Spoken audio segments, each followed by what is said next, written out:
사랑하는 서문교회 성도님들 안녕하세요. 8월 25일 수요일 아침 말씀 시간입니다. 하루 20분 공동체 성경 읽기 진도가 어제로 예레미야 말씀이 끝났습니다. 이제 오늘과 내일은 예레미야 애가 그리고 내일 모레부터는 에스겔서를 읽게 되는데요. 이렇게 성경의 어느 한 책이 끝날 때마다 제가 아침 말씀 영상을 통해 가끔씩 언급해 드리는 이유가 있습니다. 그동안 진도가 좀 많이 밀리신 분들도 심지어는 이미 포기하신 분들이라도 올해는 벌써 성경 일독에 실패했으니까 내년 1월 1일부터 다시 시작해야지, 그렇게 생각하지 마시고 오늘처럼 새롭게 시작하는 책부터 다시 성경을 같이 읽으시면 좋을 것 같기 때문입니다. 사실 1년 성경 일독 그 자체가 중요한 것은 아니죠. 한두 장씩이라도 하나님의 말씀을 매일매일 꾸준히 읽고 또 묵상하고 그리고 그 말씀에 순종하는 가운데 하나님과 날마다 동행하는 그런 복된 삶을 사는 우리 모두가 되기를 소원합니다. 오늘 아침에 함께 묵상하실 하나님의 말씀은 시편 68편 19절부터 35절까지입니다. 그중 19절부터 21절까지의 말씀을 제가 봉독해 드리겠습니다. 날마다 우리 짐을 지시는 주 곧 우리의 구원이신 하나님을 찬송할지로다. 하나님은 우리에게 구원의 하나님이시라. 사망에서 벗어남은 주 여호와로 말미암거니와 그의 원수들의 머리 곧 죄를 짓고 다니는 자의 정수리는 하나님이 쳐서 깨뜨리시리로다. 아멘. 시편 68편에는 하나님의 크신 위엄과 능력에 관한 말씀이 많이 기록되어 있습니다. 어제 본문이었던 4절에서 다윗은 하나님을 가리켜 하늘을 타고 광야에 행하시던 이라고 말씀하고요. 14절에서는 전능하신 이라고 말씀합니다. 오늘 본문인 24절에서도 하나님을 나의 하나님, 나의 왕이라고 부르고 또 33절에서는 옛적 하늘들의 하늘을 타신 자라고 말씀합니다. 하늘을 탄다라는 말은 구름을 탄다라는 말과 비슷한 의미라고 할 수 있는데요. 옛날 출애굽 당시에 이스라엘 백성들을 인도했던 구름 기둥이라든지 또 시내산 위에 나타났던 구름, 그리고 완성된 성막과 성전을 가득 채웠던 그 빽빽한 구름은 하나님의 영광스러운 임재를 상징하는 것이었죠. 또한 마지막 34절과 35절에서도 하나님의 크신 위엄과 능력에 관한 말씀이 많이 있는 것을 우리가 보게 됩니다. 한마디로 하나님은 우리가 감히 가까이 할 수 없는, 감히 범접할 수 없는 크고 높으신 분, 지극히 위대하고 영광스러운 분이시라는 그런 말씀입니다. KFC, 켄터키 프라이드 치킨 가게에 지팡이 들고 인자한 모습으로 웃으며 서 있는 그 수염난 할아버지와 같은 분이 아니시라는 것이에요. 하나님은 원수들의 머리, 곧 죄를 짓고 다니는 자의 정수리를 얼마든지 쳐서 깨뜨리실 수 있는 능력의 하나님, 전능하신 하나님이십니다. 그 원수들이 아무리 산세가 험하고 울창한 숲이 우거져 있는 바산의 산지에 숨어 있다 할지라도, 또는 사람의 손길이 도저히 닿을 수 없는 바다 깊은 곳으로 도망한다 할지라도 그들은 하나님의 손길을 결코 피할 수가 없습니다. 하나님은 그들을 반드시 찾아내시고 데려오셔서 심판의 날 우리 성도들로 하여금 그들을 심히 치고 발로 밟고 이기게 하실 것이라고 말씀합니다. 24절부터는 그렇게 전쟁에서 승리하신 하나님께서 개선 행진을 하시는 장면이 묘사되어 있습니다. 하나님이여, 그들이 주께서 행차하심을 보았으니 곧 나의 하나님, 나의 왕이 성소로 행차하시는 것이라. 소고치는 처녀들 중에서 노래 부르는 자들은 앞서고 악기를 연주하는 자들은 뒤따르나이다. 이스라엘의 근원에서 나온 너희여, 대회 중에 하나님 곧 주를 송축할지어다. 그날에는 이 세상의 왕들, 이방 왕들도 예루살렘에 있는 주의 전을 위하여 하나님께 예물을 드리게 될 것이며, 또 애굽의 고관들과 구스인도 하나님을 향하여 그 손을 신속히 들 것이라고 말씀합니다. 이런 예언들은 예수님의 십자가로 유대인과 이방인 사이에 막힌 담이 완전히 허물어지면서 성취가 되었지요. 어쨌든 크고 위대하신 하나님, 능력과 위엄이 많으신 하나님, 그리고 예수님을 통해 원수들을 무찌르고 승리의 개가를 부르며 행차하시는 만왕의 왕 하나님은 영원토록 찬송받기에 합당하신 분입니다. 땅의 왕국들아 하나님께 노래하고 주께 찬송할지어다. 32절에서 다윗은 노래하고요. 마지막 35절에서도 하나님을 찬송할지어다 라고 큰 소리로 외칩니다. 21세기 포스트 모더니즘 시대를 살아가는 우리 현대 기독교인들에게 가장 부족한 것 중에 하나가 바로 이와 같은 하나님의 크신 능력과 위엄에 대한 경외감, 그리고 그로부터 흘러나오는 진실한 찬송이 아닌가 싶습니다. 오늘날은 모든 권위가 다 무너지고 무시당하는 시대예요. 한 나라의 대통령이든 학교의 교수님이나 선생님이든 집안 또는 사회의 어른이든 또 교회의 리더이든 상관없이 그저 내 마음에 안 들고 내 생각과 조금만 다르면 우리는 너무나도 쉽게 대들고 욕합니다. 너무나도 자유롭게 비난하고 정죄합니다. 그리고 그것을 당연한 권리로 여기면서 오히려 자랑스러워하기까지 하는 그런 시대에 우리는 살고 있습니다. 물론 권위주의라는 것은 당연히 나쁜 것이지만, 그러나 하나님의 권위, 그리고 하나님께서 이 땅에 세우신 정당한 권위는 우리 성도들이 마땅히 존중하고 존경해야 하는데, 그런 권위를 다 무시하고 그저 내가 모든 것의 중심인 그런 시대에 우리가 살고 있습니다. 그러다 보니까 우리는 심지어 하나님도 너무 쉽게 생각하는 경향이 있습니다. 하나님을 가볍게 여깁니다.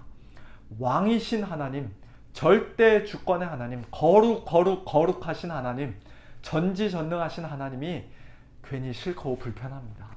온 세상을 심판하시고 원수들을 쳐서 그 머리를 깨뜨리시는 그런 무서운 하나님보다는 이 세상 모든 사람들을 똑같이 사랑해 주시는 하나님, 마치 마음씨 좋은 옆집 할아버지처럼 내가 실수 좀 해도 또 끝까지 회개하지 않고 죄에서 돌이키지 않아도 늘 허허 웃으며 괜찮아 머리 쓰다듬어주고 무조건 용서해주는 그런 하나님을 우리는 더 좋아합니다. 그러니 하나님을 찬송하는 우리의 찬송과 찬양도 그만큼 얕고 가볍고 피상적일 수밖에 없는 것이죠. 하나님의 크신 능력과 위엄에, 하나님의 절대 거룩하심에 우리가 참으로 놀라고 완전히 압도당해야 그와 같은 하나님께서 우리를 심판하지 않으시고 오히려 용서와 구원을 베풀어 주신다는 게 얼마나 엄청난 은혜인지 비로소 알게 되는데, 하나님을 처음부터 우리와 비슷하게 별로 그렇게 크고 위대하게 보지 않으니 우리가 받은 구원에 대한 감격과 감사도 당연히 시시할 수밖에 없는 것입니다. 오늘 저와 여러분에게는 하나님께서 과연 얼마나 크신 분입니까? 얼마나 높으신 분입니까? 얼마나 위대하시고 얼마나 전능하신 분입니까? 얼마나 거룩하고 순결하신 분입니까? 오늘 우리도 다윗처럼 하나님을 전능하신 하나님, 나의 왕이신 하나님, 하늘들의 하늘을 타신 하나님, 전쟁에서 모든 원수들을 이기고 당당히 행차하시는 하나님, 승리와 기쁨의 개선 행진을 하시는 그런 하나님으로 고백하며 하나님을 찬송하는 자들이 되기를 소원합니다.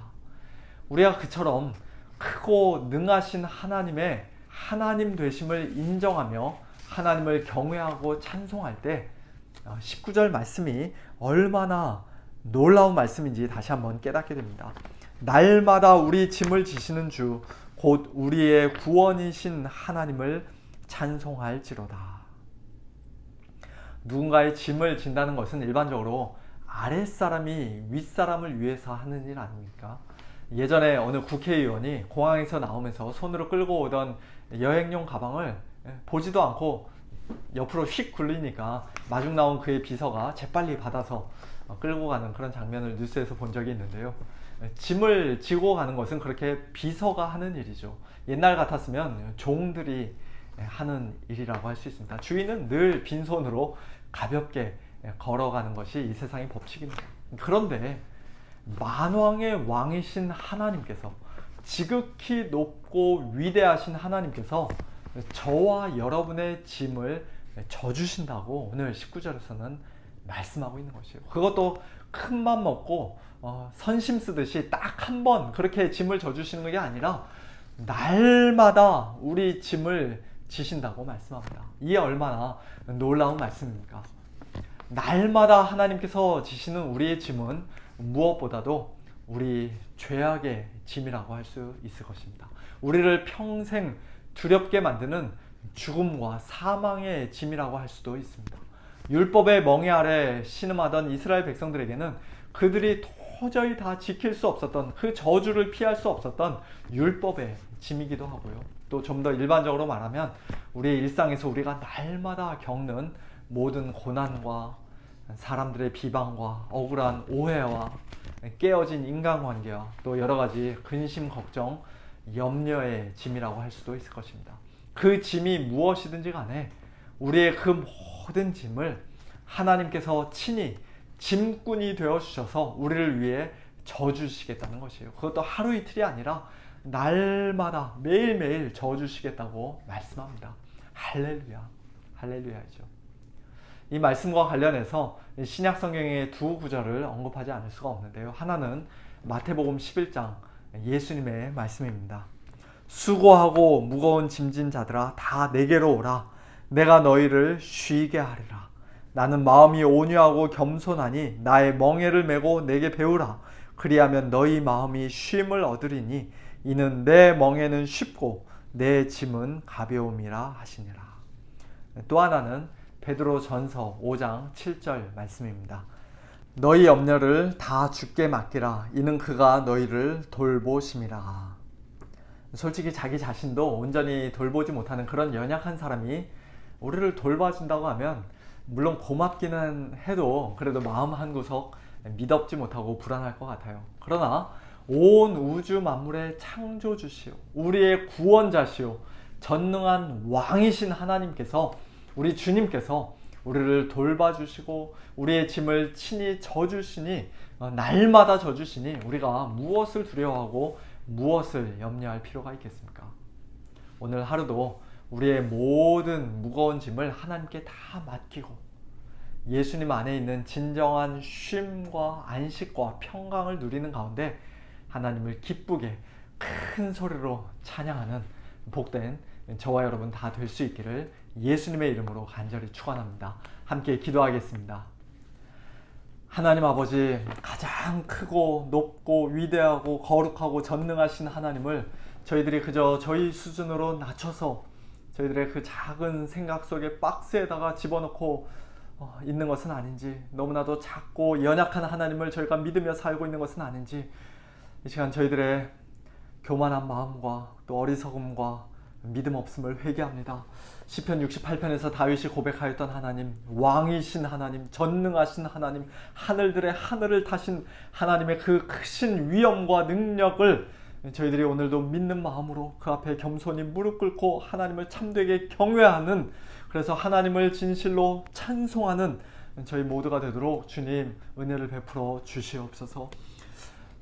그처럼 위대하신 하나님께서 저희들을 심판하지 않으시고 예수님 안에서 저희들의 모든 죄를 용서해 주시고 저희들을 사망에서 구원해 주셨을 뿐만 아니라 또한 날마다 저희들의 짐을 지시는 구원의 하나님이 되어주시겠다 약속해 주시니 참으로 감사합니다.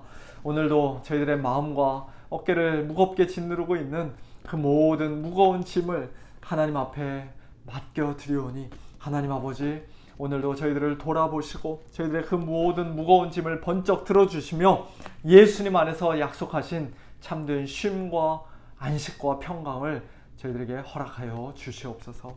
이 시간 큰 혼란과 어려움 가운데 있는 아프가니스탄을 위해서 다시 한번 기도합니다. 하나님 아버지, 그 땅에 하나님의 백성이 많이 있는 줄로 믿습니다. 하나님을 끝까지 대적하는 주의 원수들을 하나님 능력의 손으로 심판하여 주시고, 참 고통당하며 탄식하며 울부짖는 주의 백성들을 하나님께서 붙드시고 지키시고 보호해 주시고 또 사망으로부터 벗어나도록 인도하여 주시옵소서. 모든 것을 주님께 맡겨드리며 살아계신 예수님의 이름으로 기도하옵나이다. 아멘. 성도님들, 오늘 하루도 하나님을 참되게 경외하고 또 신뢰하고 하나님을 찬송하는 그런 복된 하루 보내시기를 바랍니다. 안녕히 계세요.